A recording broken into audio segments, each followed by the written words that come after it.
हर हर महादेव। स्वागत है आपका हमारे YouTube चैनल स्पिरिचुअल मोटिवेशन में।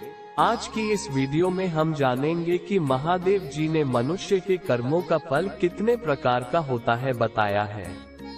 अगर आप महादेव जी के भक्त हैं तो इस वीडियो को पूरा अंत तक देखिएगा, वीडियो को अधूरा नहीं छोड़िएगा। चलो बिना देरी किए वीडियो को शुरू करते हैं। महादेव जी कहते हैं कि मनुष्य को कर्मों का फल अवश्य मिलता है, जैसे भी कर्म किए होंगे वैसा ही फल भी मिलेगा। आधुनिक होने के चक्कर में इस सत्य को मत भूल जाना। मित्रों, हम अपने मानव जीवन में जैसे कर्म करते हैं उनका वैसा ही फल हमको इस जीवन में भोगना पड़ता है, लेकिन हम इस बात को समय से समझ नहीं पाते। जब तक हमें इस बात का बोध होता है कि हमने जो भी कर्म किए हैं उनका परिणाम क्या होगा, तब तक समय बहुत अधिक बीत चुका होता है। भगवान शिव के अनुसार कर्म 3 प्रकार के होते हैं। पहला कर्म क्रियमान कर्म, मानव जीवन में नित्य प्रति जो कर्म सुबह उठने से लेकर दिन भर कुछ भी क्रियाकलाप या कर्म किए जाते हैं उन्हें क्रियमान कर्म कहा जाता है। लेकिन ये क्रियमान कर्म उसके जीवित होने और एक गतिशील आत्मा के होने का आभास कराते हैं। इस प्रकार से किए जाने वाले नित्य कर्मों का फल अधिकांश साथ साथ ही प्राप्त हो जाता है।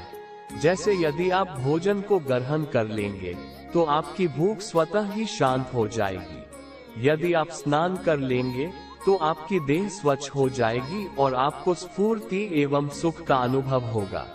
इन कर्मों को करने के लिए आपको कोई अतिरिक्त शक्ति का उपयोग नहीं करना पड़ता।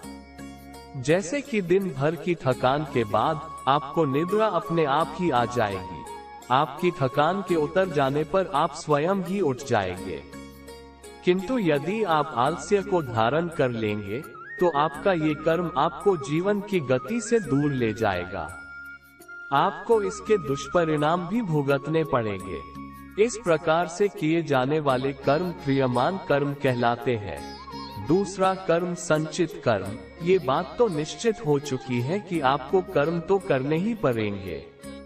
कुछ ऐसे कर्म भी होते हैं जो कि हम करते तो हैं, लेकिन हमें उस समय ये ज्ञान नहीं हो पाता कि इन कर्मों का परिणाम क्या होगा। इस तरह से हम कुछ ऐसे कर्म भी करते हैं जो हमारी नजर में बिल्कुल सही एवं सटीक होते हैं, किंतु प्रकृति, समाज एवं अन्य प्राणियों के दृष्टिकोण से उचित नहीं होते। हम यह अक्सर यह सोचते रहते हैं कि हमने जो भी किया उसका हमें अच्छा ही परिणाम मिलेगा, लेकिन कई बार ऐसा नहीं होता और हमें अपनी कर्म करने की सोच में परिवर्तन लाना ही पड़ता है।